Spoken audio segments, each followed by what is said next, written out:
प्यारे बच्चों, आज हम आपको अंग्रेजी ग्रामर का बहुत ही महत्वपूर्ण रूल पढ़ाने जा रहे हैं। पोजीशन हम स्टेप बाय स्टेप पढ़ा रहे हैं। कैसे जो है आप अंग्रेजी कमांडर कैसे बने, अंग्रेजी के लिए जो आपकी समस्या है वो कैसे हल हो। तो देखिए, पोजीशन यानी जो है हैड सिंगुलर के साथ में, हैड प्लूरल के साथ में, प्रेजेंट टेंस इसका प्रयोग किया जाता है।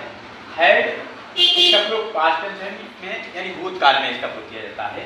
विल हैव और शैल हैव इसका प्रयोग फ्यूचर टेंस में किया जाता है। काहे के किया जाता है, देखें, रखने या पास में किया। फिर देखें, हैज का प्रयोग सिंगुलर के लिए, हैव का प्रयोग प्लूरल के लिए, किसमें, प्रेजेंट टेंस में यानी वर्तमान काल में। हैड का प्रयोग पास्ट टेंस यानी भूतकाल में, विल हैव और शैल हैव का प्रयोग फ्यूचर टेंस यानी भविष्य काल में है। काहे के लिए है, रखने या पास में के अर्थ में।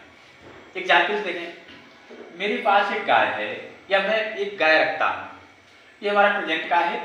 तो आई हैव ए काउ, आई के साथ में किसका प्रयोग किया है, हैव। आई जो है वो प्लूरल में भी आती है और सिंगुलर में भी आती है, तो इसलिए आई के साथ में हैव का प्रयोग करेंगे। मेरे पास एक गाय थी, तो आई हैड ए काउ, ये हमारा पास्ट टेंस में है। मेरे पास एक गाय होगी, I shall have a cow, ये किसका है, ये सिंपल सेंटेंस है, हमारे प्रेजेंट का है, पास्ट का है, फ्यूचर का है। नेक्स्ट में देखें, मेरे पास एक गाय नहीं है या मैं एक गाय नहीं रखता हूं, I have not a cow. मेरे पास एक गाय नहीं थी, I had not a cow. मेरे पास एक गाय नहीं होगी, I shall not have a cow, ये हमारे निगेटिव में है। क्या मेरे पास एक गाय है, हैव आई ए काउ।